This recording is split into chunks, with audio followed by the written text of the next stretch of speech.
안녕하세요. 오늘도 사연살롱을 찾아주셔서 감사합니다. 지옥 문 앞에서 유턴해 꽃길을 걷게 된 30대 여성입니다. 마음에 틈이 생기면 상대를 쉽게 믿게 되잖아요. 그래서 사기꾼들이 상처 입고 마음에 틈이 생긴 사람들을 주로 노린다고 하더군요. 3년 전 이맘때 저도 하마터면 그런 사기꾼 같은 놈에게 인생을 저당 잡힐 뻔했지 뭐예요. 다행히 지금은 새로운 사람을 만나 행복한 결혼 생활을 보내고 있지만 말이에요. 그런데 이제와 그리 유쾌하지도 않은 지난날을 꺼내는 이유는 얼마 전 대학 동기를 통해 들었던 한 남자의 근황 때문이에요. 그동안 결말이 나지 않은 소설을 읽은 것처럼 찜찜한 기분으로 살았는데 마침내 그 끝을 보게 되니 이쯤에서 그간의 일을 정리해보고 싶었거든요. 묵은 때를 벗겨내고 새로운 인생을 맞이하는 심정으로 말이죠. 저는 한부모 가정에서 자랐어요. 태어나던 순간부터 저에게는 아빠가 없었어요. 저에게는 엄마가 유일한 부모였거든요. 중학교에 들어가던 무렵 엄마는 제게 처음으로 아빠 얘기를 해주셨어요. 이전까지는 엄마도 저도 딱히 아빠에 대해 얘기를 꺼낸 적이 없었어요. 모르긴 해도 엄마는 제게 온전한 설명을 해주기 위해 때를 기다리셨을 거예요. 엄마 성격상 어린 딸에게 거짓말로 아빠의 존재를 미화해서 알리고 싶진 않았을 테니까요. 엄마가 아빠와 연애를 하던 시절 엄마는 당연히 아빠랑 결혼까지 이어질 줄 알았대요. 그래서 자신이 가진 모든 걸 아빠한테 쏟아부었다고 하더군요. 가난한 고학생이었던 아빠를 대학까지 보내준 사람은 저희 외할아버지셨어요. 아빠의 담임선생님이었던 외할아버지는 가난 때문에 기껏 합격한 서울대를 입학도 못해보고 포기하게 된 제자를 못 본 척할 수가 없으셨던 거죠. 외할아버지는 교통사고로 세상을 떠나시기 전까지 아빠의 등록금을 내주셨어요. 그리고 이후에는 당시 아빠랑 사귀고 있던 저희 엄마가 그 일을 떠맡게 되셨죠. 엄마는 아빠와 같은 학교 영문과를 다니셨는데 아빠 등록금을 벌기 위해 그 좋은 대학을 졸업도 못하고 그만두셔야 했어요. 그래도 그땐 후회는 없었어. 둘 중 한 사람만 학업을 이어갈 수 있다면 그건 나보다 네 아빠가 되는 게 맞다고 생각했으니까. 비록 네 아빠가 인간으로는 실격이지만 학문적으로는 누구보다 뛰어난 사람이었거든. 결국 엄마는 밤낮 없이 일해서 아빠를 대학원까지 보내 박사를 만들었고 10년 가까운 헌신 끝에 버림을 받았어요. 대학 교수가 꿈이었던 아빠는 자신의 등에 날개를 달아줄 부잣집 딸과 결혼을 해버렸거든요. 10여 년간 혼인신고도 없이 동거를 하고 살았던 탓에 엄마는 아빠의 결혼 앞에 속수무책이었어요. 엄마는 아빠의 결혼식 소식도 뒤늦게 아빠의 대학 동창을 통해 들었을 정도로 끝까지 아빠한테 기만당했던 거죠. 이후에 엄마가 아빠의 신혼집을 찾아갔지만 아빠는 끝내 문도 열어주지 않았어요. 그리고 며칠 뒤 아빠의 아내가 엄마를 찾아와 돈 봉투를 내밀었다더군요. 백화점 쇼핑백에 돈다발을 잔뜩 담아왔더라. 당시 돈으로 서울에 집 한 채 정도는 살 수 있는 돈이었어. 생각 같아선 그 돈을 집어 던지고 욕이라도 해주고 싶었는데 차마 그럴 수가 없었지. 그때 내 뱃속에 네가 있었거든. 더럽고 치사하지만 그 돈을 보는 순간 딴 생각은 들지 않았어. 그저 이 돈이면 내 새끼 혼자서도 낳아 키울 수 있겠다. 그 생각뿐이었지. 그래서 받았어. 딸 앞에서 자신 인생에서 가장 치욕적이었던 순간을 담담하게 말하는 엄마를 보니 불쌍하다는 생각보다는 멋지다는 생각을 했어요. 그래서 저도 모르게 말했죠. 역시 멋져. 난 엄마가 그 돈 포기하고 지질이 궁상으로 골방에서 날 낳아 키웠다고 했으면 실망했을 거야. 당연히 받아야지. 누구 좋으라고 그 돈을 포기해? 잘했어, 엄마.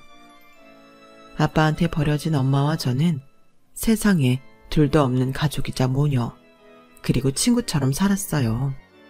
비록 대학 중퇴학력이었지만 엄마는 자신의 영역에서 능력을 발휘하며 꽤 인정을 받고 살았어요. 라디오 방송작가 생활을 할 때도 그랬고 그 일을 그만둔 뒤 번역 일을 할 때도 그랬죠. 능력 있는 엄마 덕분에 저는 자라면서 단 한 번도 궁핍했던 적이 없었어요. 게다가 엄마의 훌륭한 유전자를 받고 태어난 덕분에 학원 셔틀을 돌지 않았음에도 어렵지 않게 명문대에 입학할 수 있었죠. 아빠의 부재는 제 인생의 털끝만큼도 영향을 끼치지 못했어요. 적어도 그 일이 있기 전까지는요. 대학 졸업을 앞두고 당시 사귀던 남자친구와 함께 영국으로 유학을 떠날 준비를 하던 저는 청천벽력 같은 소리를 듣게 되었어요. 엄마가 암에 걸린 거예요. 종양이 양쪽 난소에 있었고 이미 원격 전이까지 이루어진 상태로 난소암 4기라고 하더군요. 난소암 4기의 생존율이 정확히 어느 정도 되는지는 몰랐지만 어떤 암이든 4기면 생존율이 극히 낮다는 것쯤은 미루어 짐작할 수 있었어요. 그 와중에도 엄마는 제게 흔들리지 말고 제 인생을 살라고 하셨어요. 죽고 사는 건 하늘에 달린 일이야. 네가 영국으로 갈 수 있는 좋은 기회를 포기하고 내 옆을 지키고 있다고 해서 내 병이 낫는 게 아니란 소리야. 엄마는 엄마 인생을 살 테니까 넌 네 인생을 살아. 우리에게 주어진 최선은 그거야. 엄마, 그걸 왜 엄마가 결정해? 엄마가 엄마 결정대로 나를 낳고 살았던 것처럼 나도 내 결정대로 엄마 곁에 있을 거야. 엄마는 그때 나 지우지 않고 낳았던 거 후회해? 아니잖아. 나도 마찬가지야. 그깟 영국 대학 안 가도 그만이야. 내 인생에서 소중한 건 학벌도 뭐도 아니고 엄마랑 조금 더 시간을 보내는 거라고. 그러니까 이번엔 엄마가 져줘. 지금 엄마가 해야 하는 건 날 밀어내는 게 아니라 어떻게든 버텨서 살아내는 거라고. 그렇게 저는 영국행을 포기했어요. 그 소식을 들은 남자친구가 병원까지 찾아왔더라고요. 가람아, 너 정말 영국 안 갈 거야? 그 대학 들어가려고 그렇게 노력을 해놓고 이렇게 쉽게 포기할 거냐고. 어머님 소식은 안타까워. 하지만 그래도 너는 네 인생 살아야 하잖아. 지금 당장은 내가 이런 말하는 거 야속할지 모르겠지만 널 위해서 난 이런 말을 할 수밖에 없어. 가람아, 우리 예정대로 영국 가자. 내가 이렇게 부탁할게. 미안하지만 난 그럴 수 없어. 나한테는 내 커리어보다 엄마가 소중하니까. 그리고 나 오빠 말 야속하게 생각 안 해. 오히려 고마워. 오빠는 내 자신보다 더 내 미래에 대해 신경 써주는 사람이잖아. 그런데 왜 야속하겠어? 그러니까 오빠 그 마음은 잘 받을게. 함께 유학 준비를 했던 시간들을 뒤로 한 채 저는 남자친구를 떠나보냈어요. 살아가는 누구도 입 밖으로 꺼내진 않았지만 내심 이별도 짐작하고 있었죠. 그렇게 저는 취업도 미뤄둔 채 본격적으로 엄마 간병을 시작했어요. 막연한 희망만 품은 채 기나긴 투병 생활이 이어졌어요. 정해진 기간도 없이 눈을 뜨면 시작돼서 눈을 감으면 끝나는 병원 생활은 엄마도 저도 지치게 만들었어요. 5년이라는 시간이 흐르는 동안 엄마는 자궁절제술을 비롯해 장기절제술까지 몇 차례의 수술을 받아야 했어요. 그와는 별도로 항암치료도 이어졌고요. 잘 웃고 농담도 잘하던 엄마는 긴 투병 생활로 심신이 많이 지친 상태라 말수도 많이 줄고 얼굴에서 웃음도 사라진 지 오래였죠. 저 역시 김병의 효자 없다고 순간순간 무너져 내렸어요. 엎친 데 덮친 격으로 8년 가까이 고정 수입 없이 수술비와 병원비, 그 외의 비용들은 감당하다 보니 살던 집도 옮기게 되었고 은행 대출이자 압박에 시달리게 된 거예요. 간병을 하는 틈틈이 번역 아르바이트도 하곤 했지만 그 돈으로는 턱도 없이 부족했어요. 이러다가는 엄마 치료도 중단하게 될 판이었죠. 그때 엄마의 절친이자 제가 평소 이모라고 부르는 정미 이모가 그러시더라고요. 가람아, 내가 곰곰이 생각해 봤는데 아무래도 이것밖에는 방법이 없을 것 같아. 네 엄마가 알면 날 죽이려 들겠지만 어쩌겠니? 난 내 친구랑 친구 딸 살리는 게 더 급하니 말이야. 말머리만 꺼내놓고 쉽게 말을 잇지 못하던 정미 이모는 한숨을 푹 쉬고는 말을 이어갔어요. 너, 네 아빠에 대해 들은 적 있지? 그 인간 서울에 있다더라. 대학 동기들 통해 들어보니 땡땡 대학 인문학부 학부장으로 있다고. 지 딸 결혼 앞두고 대학 동기들한테 청첩장 뿌려댔던 모양이야. 개놈의 새끼. 누군 지 때문에 평생 고생만 하다가 병까지 걸려 처고생을 하는데 벌을 바라도 시원찮을 놈이 멀쩡히 대학 교수로 살아? 귀신들은 뭐 하나 몰라. 저런 놈 안 잡아가고. 암튼 처가덕에 재산도 꽤 되고 자기 지위도 있으니 제 주머니에도 돈은 꽤 있을 거야. 너한테 이런 짐 떠맡겨서 미안하지만 네가 그 인간 찾아가서 얘기 좀 해봐. 당장 병원비도 못 낼 상황인데 창피한 게 대수겠니? 혼자 못 가겠으면 이모가 같이 가줄게. 사실 저도 아빠를 찾아가 부탁을 해볼까 하는 생각을 안 했던 건 아니었어요. 사람이 빚에 쪼들리고 궁지에 몰리다 보니 자존심도 사치처럼 느껴질 정도였으니까요. 하지만 당장 어디 사는지도 모르는 아빠를 찾아갈 엄두가 나지 않았어요. 아빠는 내 존재조차 알지 못할 테니까요. 그런데 이모가 이렇게 나서서 등을 밀어주니까 눈 딱 감고 찾아가 보자는 생각이 들었어요. 그래서 난생 처음으로 아빠를 만나서 땡땡대학 교수실로 갔어요. 처음 보는 아빠의 얼굴은 이상하게도 낯설지 않았어요. 아마도 내 얼굴에 아빠의 흔적이 많이 남아있기 때문일 테죠. 30년 가까이 생차조차 몰랐던 딸이 나타나자 아빠는 무척 당황하더라고요. 처음엔 부정도 하더니 제 얼굴을 찬찬히 훑어보시고는 체념한 듯 한숨을 쉬셨어요. 사실 그때까지만 해도 아빠 앞에서 돈 얘기를 꺼내는 게 망설여졌어요. 그래서 애꿎은 찻잔만 만지작거리고 있었는데 아빠가 먼저 돈 얘기를 꺼내더라고요. 그래서 날 찾아온 이유가 돈이니? 그거 외엔 네가 날 찾아올 이유가 없잖니. 참, 어째 네 엄마가 그동안 연락 한 번 없이 조용히 산다 했더니 내 와이프가 준 돈 다 털어먹고 나니까 돈줄 생각난 모양이구나. 그래, 네 엄마가 널 여기 보내면서 얼마 받아오라고 그러디? 1억? 2억? 그런데 말이다. 나한테서 돈을 뜯어가려면 적어도 날 위협할 만한 카드 한 장은 있어야 하는 거 아니니? 설마 네 존재 자체로 나한테 위협이 된다고 생각하는 건 아니지? 이미 내 아내는 결혼 전에 내가 네 엄마랑 동거했던 걸 알고 있어. 모르긴 해도 네 존재도 일찌감치 파악하고 있었을 거다. 그러니 네 존재만으로는 내 인생에 위협이 안 돼. 안 됐구나. 용기 내서 찾아왔을 텐데 빈손으로 돌아가게 돼서. 그래도 내 핏줄이라니 용돈 정도는 보내주마. 계좌번호 적어놓고 가라. 잠시나마 아빠라는 사람을 만나 감상에 빠져있던 저는 그 말에 정신이 확 들었어요.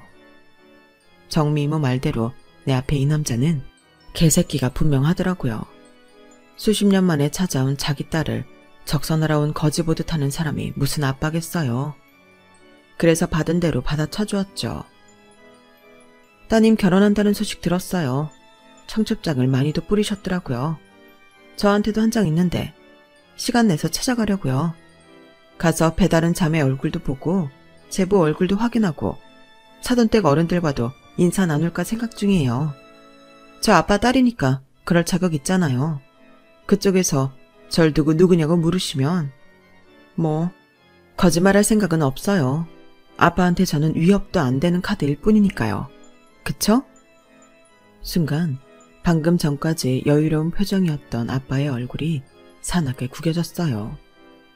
그리고는 그날 저녁 제 계좌로 억 단위 돈이 들어왔더라고요. 계좌에 찍힌 숫자를 보는데 그때 처음 아빠한테 고맙다는 생각을 했어요. 돈을 줘서가 아니라 이로써 내 인생에 아빠는 없다는 걸 확인하는 계기가 되었으니까요. 2억짜리 아빠는 그렇게 제 인생에서 영영 아웃이 됐어요. 엄마를 간병하는 동안 오래전 이별을 했던 남자친구와는 종종 전화통화도 하고 가끔 만나 밥도 먹곤 했어요.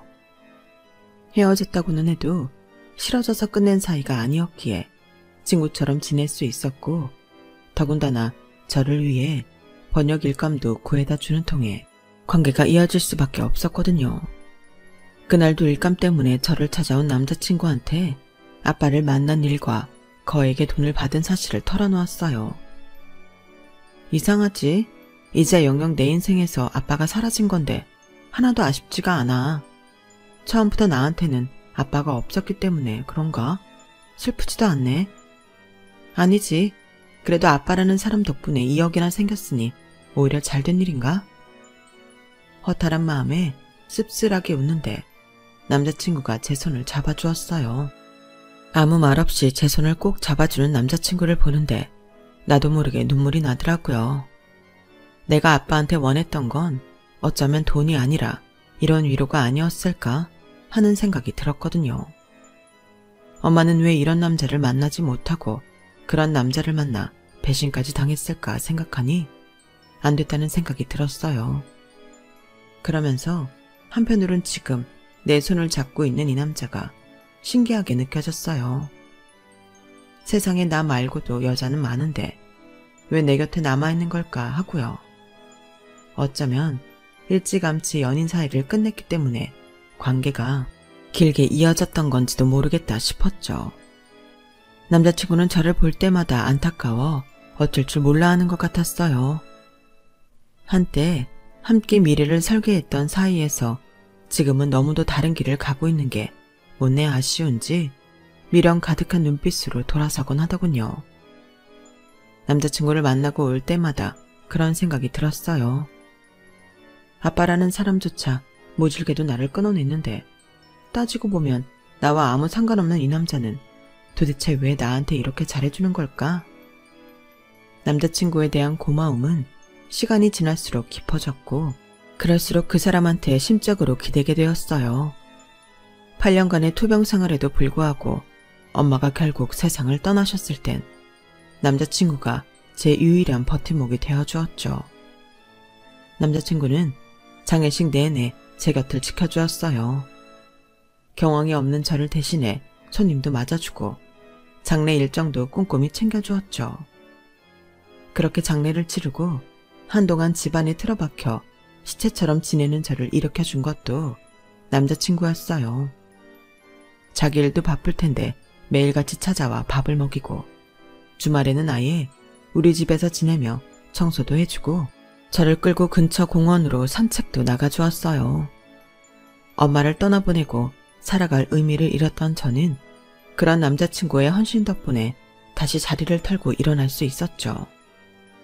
엄마 49제가 지난 어느 날 남자친구가 집으로 찾아왔더라고요.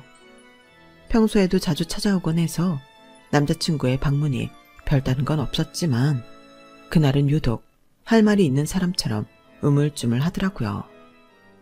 그러더니 작은 상자 하나를 내밀며 그러는 거예요. 가람아, 우리 결혼하자. 어머님 보내드린 지 얼마 안 된 상황에 청혼을 하는 게 좀 그렇지만 나 너 혼자 외롭게 둘 수 없어. 우리 만난 지 10년이야. 그동안 나한테는 너밖에 없었어. 지금도 그렇고 앞으로도 그럴 거야. 다른 건 몰라도 난 너희 아빠가 그랬던 것처럼 널 외롭게 하지는 않을게. 그러니까 나랑 결혼해줘. 엄마 간병을 하며 살아온 8년 동안 내 인생에 결혼은 없었어요. 남들처럼 평범하게 가정을 이루고 사는 건 내게 허락되지 않은 일종의 사치처럼 느껴졌으니까요. 그런데 그 긴 시간 동안 내 곁을 맴돌면서 나를 지탱해준 이 남자가 청혼을 하니까 이제야 나도 평범하게 살 수 있을 것 같다는 희망이 생기더라고요.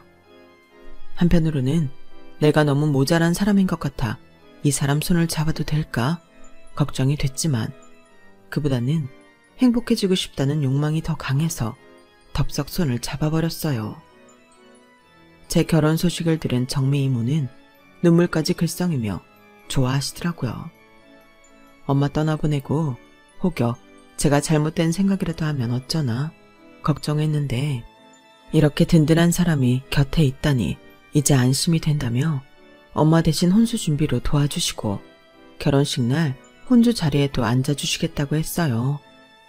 마치 엄마가 떠나면서 딸한테 선물을 주고 가신 것 같다시면서요. 그때까지만 해도 저도 그런 줄 알았어요. 순식간에 변해버린 제 인생이 너무도 비현실적으로 느껴졌으니까요. 본격적으로 결혼 준비를 하기에 앞서 남자친구와 함께 예비시댁에 찾아갔어요. 결혼이 당사자인 우리 둘만 좋다고 할 수 있는 게 아니니까요. 이미 남자친구를 통해서 제 사정을 전해들으신 예비 시부모님은 그동안 고생 많았다며 따뜻하게 저를 맞아주셨어요. 그동안 세상에 엄마와 나 단 둘밖에 없는 것처럼 알고 살았던 저로서는 예비 시부모님의 환대가 그렇게 고마울 수가 없더라고요. 아버님께서는 제가 모친상을 당한 지 얼마 안 됐는데 바로 결혼식을 하는 건 도리가 아닌 것 같다며 1년 정도 시간을 두고 식을 올리는 게 좋겠다고 하셨어요. 저도 당장 결혼식을 올리기보다는 취직이 급했기 때문에 다행이다 생각했어요. 대학을 졸업한 지도 8년이 지난 상황이라 취업이 쉽지는 않았어요. 그동안 쌓은 경력이라곤 간병일과 아르바이트로 했던 번역일 정도였으니까요. 정식 간병인이 될 생각이 아니라면 제가 택할 수 있는 일은 번역일 뿐이었어요. 그래서 출판에 입사 지원을 했는데 나이에도 불구하고 운 좋게 합격할 수 있었죠. 30이 넘은 나이에 신입딱지를 달고 회사 생활을 하려니 이래저래 눈치 보이는 일이 한두 가지가 아니더라고요. 제 사수만 해도 저보다 4살이나 어린 친구라서 저를 대하는 걸 불편해했어요. 저와 함께 입사한 신입들도 나이 많은 저를 불편해하기 마찬가지였죠. 그래서 본의 아니게 회사 내에서 외톨이 생활을 하게 되었어요. 그러던 중에 한동안 외국에 나가 있던 분이 새로운 팀장님으로 오게 되었는데 뜻밖에도 그분이 저희 엄마를 알고 계시더라고요. 내가 전에 있던 출판사에서 가입사했을 때 맡았던 외국소설 번역가가 가람씨 어머님이었어요. 문장도 좋으시고 무엇보다 사측 의도를 잘 파악하고 계셔서 제가 도움을 많이 받았었죠. 몸이 안 좋으시다는 소식은 들었는데 내가 외국에 나가 있느라 소식이 끊겨서 부고는 듣지 못했어요.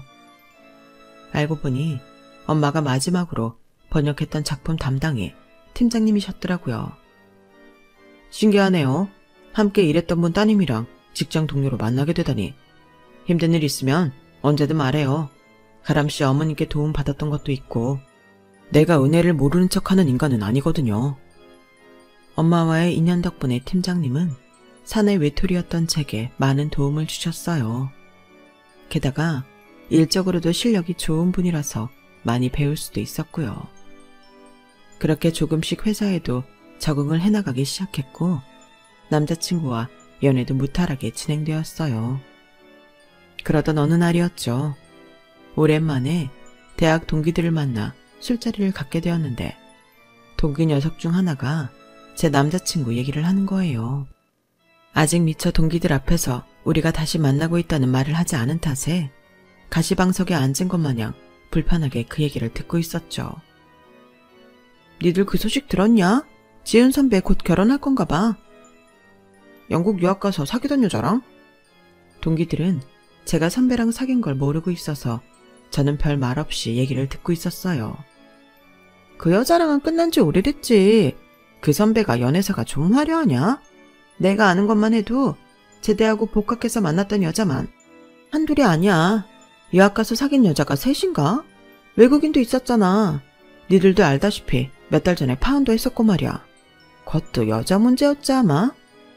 야, 어떤 여자가 그 선배랑 결혼한지 몰라도 그 선배 연애사 알면 절대 결혼할 생각 못할 거다. 그 선배가 문어발 연애로 유명하잖아. 동기 말을 들으니 갑자기 머릿속이 복잡해지더라고요. 물론 8년이라는 시간 동안 여자친구 한 번 안 사귀고 저를 기다렸을 거라고는 생각 안 했어요. 그래도 동기 말처럼 그렇게 난잡하게 살아왔는지는 몰랐어요. 게다가 몇 달 전에 여자 문제로 파혼까지 했다는 건 더더욱이요. 혹시 나 때문이 아닌가 걱정이 됐거든요. 선배랑 정식으로 사귀기 시작한 게 그쯤이니까요. 지훈 선배가 여자 문제 때문에 파혼까지 당했어? 어떤 문제였는데? 쿵쾅거리는 심장을 애써 달래며 동기한테 물었어요. 그랬더니 정확히는 여자랑 돈 문제였어. 사귀던 여자한테 돈을 많이 빌려 썼던 모양이야. 그 놈이 주식하다가 돈을 좀 많이 물렸거든. 그래놓고 몰래 선봐서 돈 많은 집 여자랑 낼름 결혼하려고 하니까 사귀던 여자가 빡친 거지. 선본 여자랑 데이트하는데 쫓아가서 뒤집어 엎었대. 그 일로 결혼은 쪽나고 사귀던 여자한테 돈 갚아주느라 여기저기서 빚도 깨졌을걸? 그 난리를 친 게 얼마나 됐다고 결혼한다고 그러는 거 보면 돈이 꽤 있는 여자 물은 모양이야. 순간 손끝이 바르르 떨렸어요. 내가 아는 선배가 아닌 것 같았거든요. 거기다 하는 행동이 마치 저희 아빠가 엄마한테 한 행동과 너무 비슷해서 덜컥 겁이 나더라고요. 딸은 엄마 팔자 닮는다는 말이 불현듯 떠올랐거든요. 그날 이후 한동안 동기한테 들은 말이 머릿속에서 떠나지 않았어요. 이 남자가 왜 나랑 결혼하겠다고 한 걸까? 혹시 지금 나 이외에 다른 사람을 만나고 있는 걸까? 끝도 없이 이어지는 의문에 일도 제대로 손에 잡히지 않더라고요. 그래서 회사에서 안 하던 실수까지 하고 말았죠. 이제 조금 회사 사람들과 가까워졌나 싶은 상황에 어이없는 실수를 벌이자 팀장님이 따로 호출을 하셨어요. 무슨 일 있냐고 묻는데 아무 말도 할 수 없었어요. 뒤늦게 입사해서 나이도 많은 주제에 회사의 사적인 일까지 끌어들인 걸 알면 얼마나 한심해할까 걱정이 됐거든요. 그랬더니 끝나고 술이나 한잔 하자고 그러는 거예요. 안 그래도 맨정신으로 버티긴 힘든 상황이라 그러기로 했어요. 술이 한 잔 들어가서 그런가 팀장님이 편하게 대해주셔서 그런가 마음이 많이 느슨해지더라고요. 왜? 남자친구가 속이라도 썩여요? 그런 거라면 말해요. 내가 연애 상담 해줄 테니까. 직장 상사한테 연애 상담을 하라고요? 그래놓고 다음날 사표 쓰라고 하는 거 아니죠? 거참, 가람씨 눈에는 내가 그렇게 옹졸한 사람으로 보였어요. 직장 상사를 떠나 인생 선배다 생각하고 털어놔요. 술자리에서 한 얘긴 술자리에서 끝낼 테니까. 그 말을 100% 믿었던 건 아니지만 어디다 속편히 물어볼 것도 없어서 철판을 깔고 고민을 얘기했어요. 그랬더니 진짜 사귀는 사람이 있었네.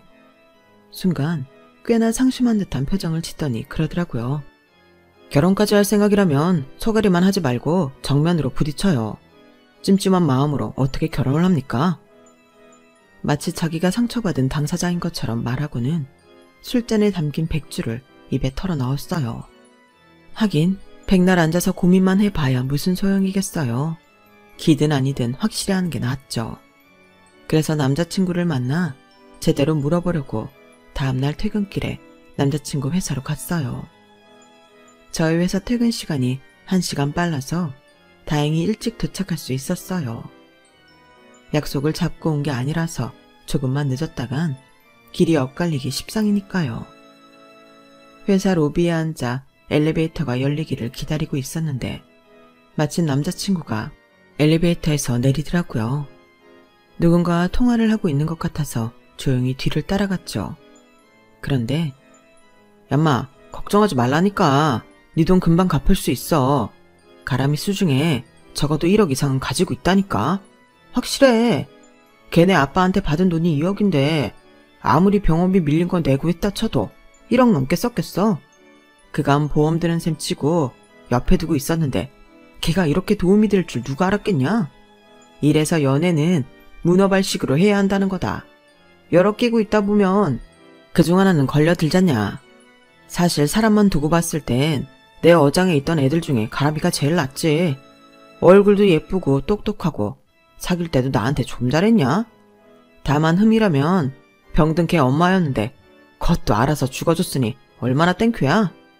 걔 엄마 죽기 전이었는데 가람이가 그러는 거야. 지 아빠한테 2억 받았다고. 아, 그때 잠깐 고민했잖냐.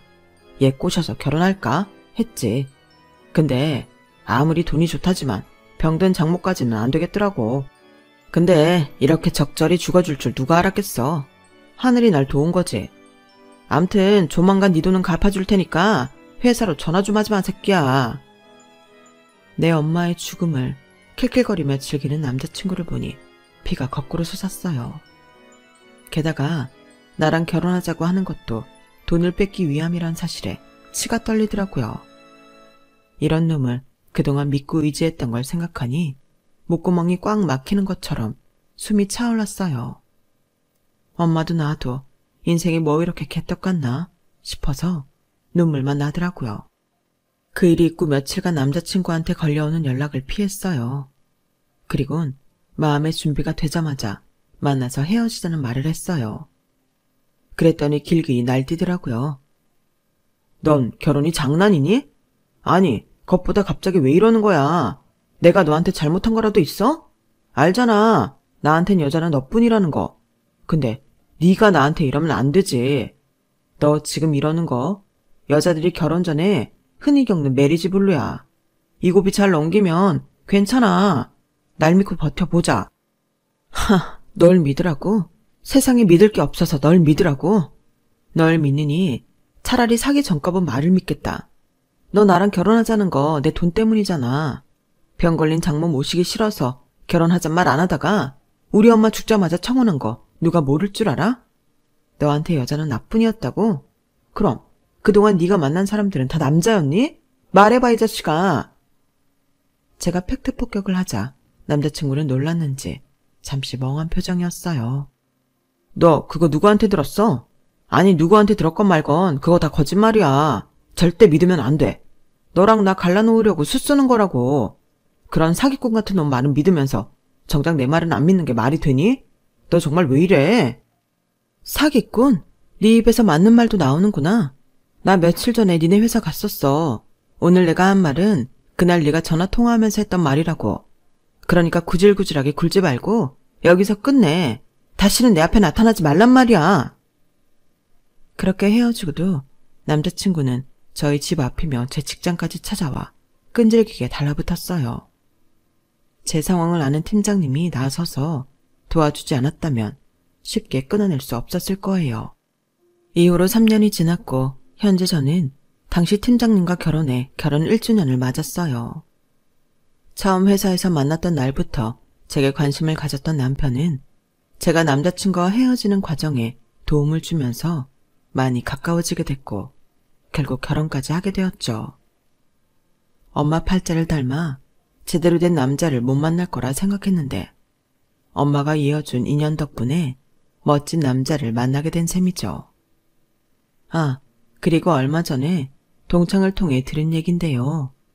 돈 때문에 저랑 결혼을 하려고 했던 전 남자친구 말이에요. 인생이 아주 망가져버렸더라고요. 그렇게 저랑 끝나자 동거할 길이 막막했는지 글쎄 저희 아빠를 찾아갔던 모양이에요. 저랑 부녀지간인 거 폭로하겠다고 협박을 하며 돈을 뜯어내려다 오히려 고소를 당해 벌금형을 받았다고 하더라고요. 그렇게 끝났으면 돈만 잃고 끝났을 일이지만 나쁜 놈 위에 나쁜 놈 있다고 끝내 진흙탕 싸움을 시작한 거예요. 저희 아빠가 우리 모녀를 버린 사실을 학교 홈피 게시판에 올렸다가 개싸움이 나고 만 거죠. 아빠도 제 전 남자친구의 범죄 행각을 회사 게시판에 폭로했거든요. 그 일로 아빠는 대학에서 쫓겨나다시피 그만두게 됐고 전 남자친구 역시 회사도 잘렸거든요. 엄마와 내 인생에 똥물을 튀기던 두 남자는 그렇게 서로 물고 뜯다가 피투성이가 됐다고 하니 웃음밖에 안 나더라고요. 이래서 죄짓고는 못 사는 건가 봐요. 하늘이 알아서 죗값을 치르게 해주니 말입니다. 엄마가 더 생각나는 하루네요. 열심히 잘 살아야죠. 지금까지 제 사연을 들어주셔서 감사합니다. 항상 행복하세요. 여러분, 사연 댓글에 응원과 현명한 조언 부탁드려요. 좋아요와 구독은 저에게 큰 힘이 됩니다. 오늘도 좋은 일 가득하세요.